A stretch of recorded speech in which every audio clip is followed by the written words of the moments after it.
Hi, YouTube family. How are you? This is my 1 year Surgeryversary video. Today is the 29th of October 2014. Yesterday, the 28th, was my 1 year Surgeryversary from RNY. And so on Monday, October 28th, 2013, I had my RNY procedure done. And like I said, again, today is October 29th, 2014. So 1 year, 1 day.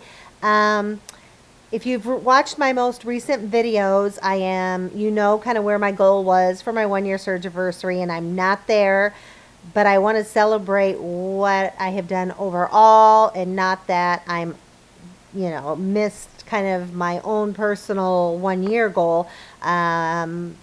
I, of course, still have goals to keep losing some more, and then some other health goals as well. But, I have this the rest of my life to work on, not that I had to get to that point in 1 year. So I want to focus on the positive, what I have accomplished in this first year, because where I said I wanted to be on my Surgeryversary, it's off a little bit.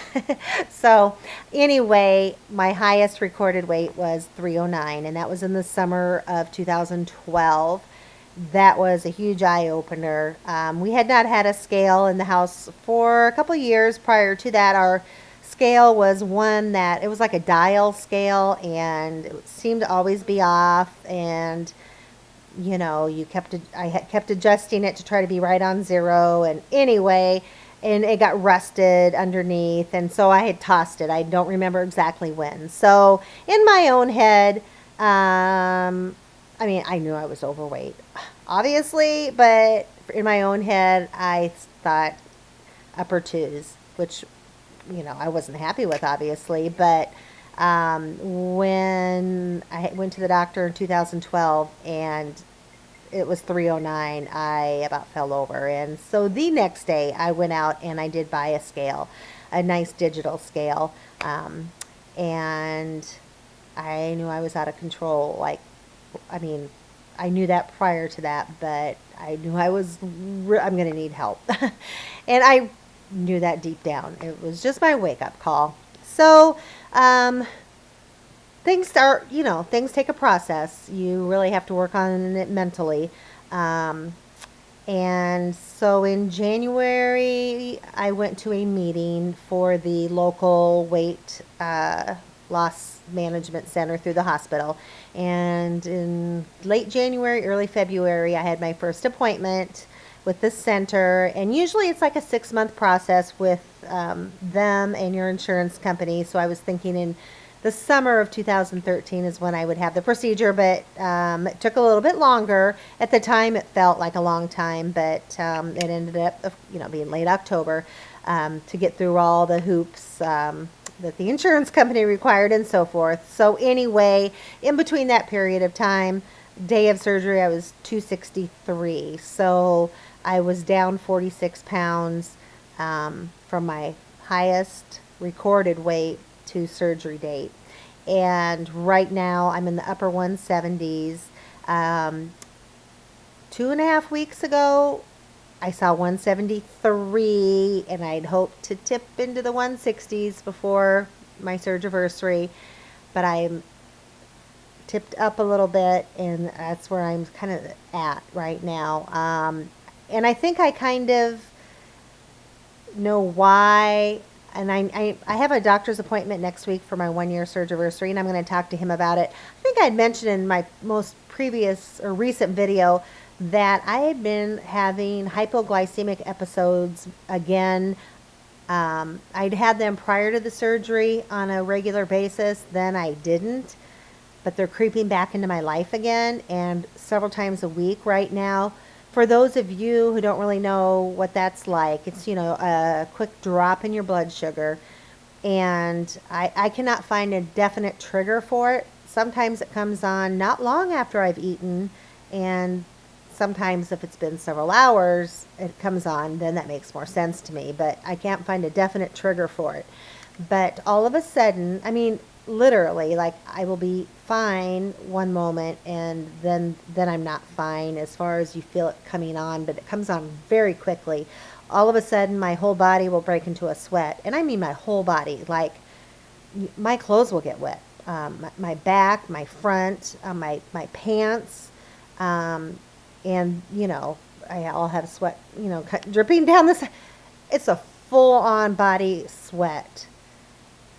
Could be like what a true hot flash is like. I don't know, but the other symptoms that come along with it are. So that's the first thing that typically happens.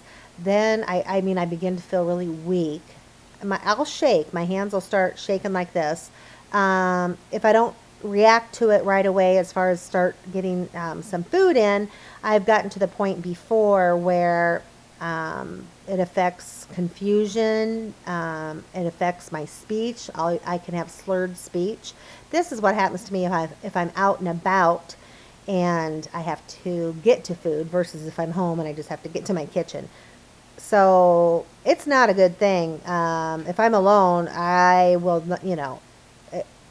thank God it's never really happened to me behind the driving wheel, but it's happened to me when I've been gone before, and I have to get better before I would even think of driving. So anyway, what I'm trying to say, why I think this might be bringing my weight up a little bit, is this is happening more frequently, and when it does happen, I immediately have to eat, and you want to eat, this is your body's reaction, you want to eat until you feel better, and that takes a good 15 to 20 minutes. So in that time, you're seem to keep putting food in. Now, of course, what I get in compared to what I did prior to surgery is a lot different, but that's adding extra calories because this is not a planned eating time or meal time.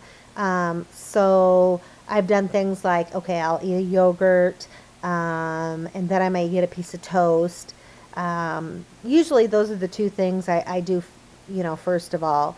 And if you get a carbohydrate mixed with a protein, it's supposed to help you get over it better. But anyway, so I'm thinking it's an issue I need to address with my doctor and get better control of. He might refer me on, to an endocrinologist or something. I'm not sure.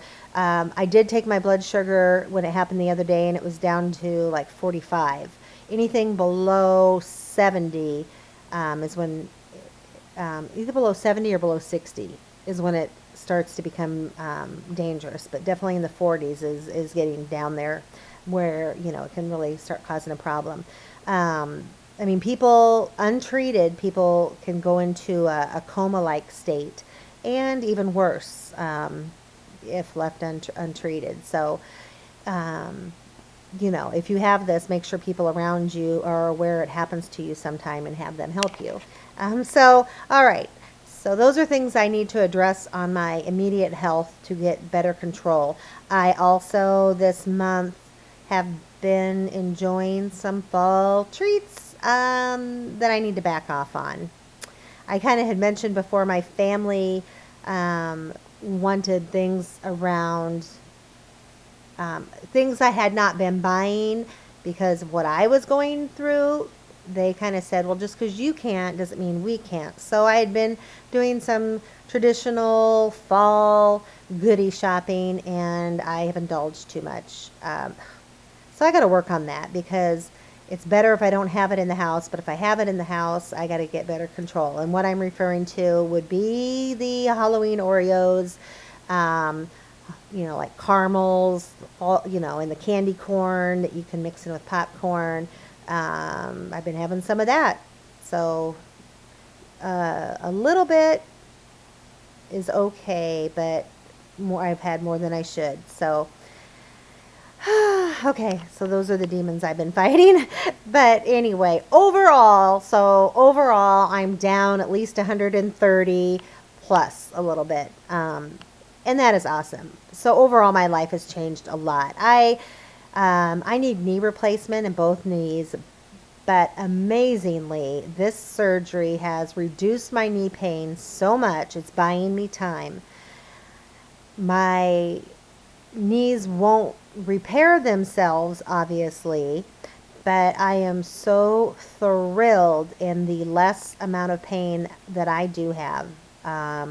I can't do any high impact exercise. I can't walk a lot of distance, but I can walk a lot farther than I was. I do my stairs at home a lot better than I used to. However, my knees are damaged. They're bone on bone. And if I twist quickly wrong or something like that, I can mess them up pretty quick. But I'm keeping the inflammation down. I'm very careful in what I do. I'm buying time on having to go through the knee replacement surgery. I had my left knee surgery booked 6 weeks after this RNY I had last October, and I backed out last December because I was too weak. I wasn't strong enough. I wasn't getting good enough nutrition to go through the trauma of knee replacement surgery and recovery. I am so glad that I did back that off, because as the weight came off, my pain levels greatly reduced. I am so very thankful for that. So that is something I do have to address. Whether it's in 2015 or not, I'm not sure. I'm not sure how much time I can buy on that. On the flip side of it is I can't do more exercise or walk distance like I would like to. Once I get through the knee replacement surgery, I won't be able to do anything high impact, but I certainly will be able to do more physically than I can do now. That's my catch-22. So, but my quality of life is so much better. Of course, the really good perks about it are the way clothes fit, the way I feel in clothes.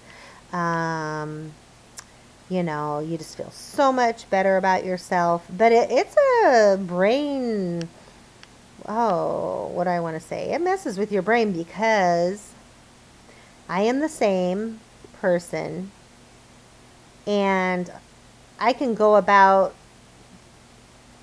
feeling just like I did at my heaviest, as far as how I react to people, talking to people, but the way they react to me is so different a lot of times, except, you know, those that I'm with daily, you know, okay, so when I see someone I haven't seen, I get real uncomfortable with their reaction, you know, and that's going to change over time as more people are used to what I am now. But then, you know, you feel like the eyes are on you. Oh, did she put on some weight? Has she put any back on? And maybe people aren't thinking that, but I'm sure there's some that will watch to see.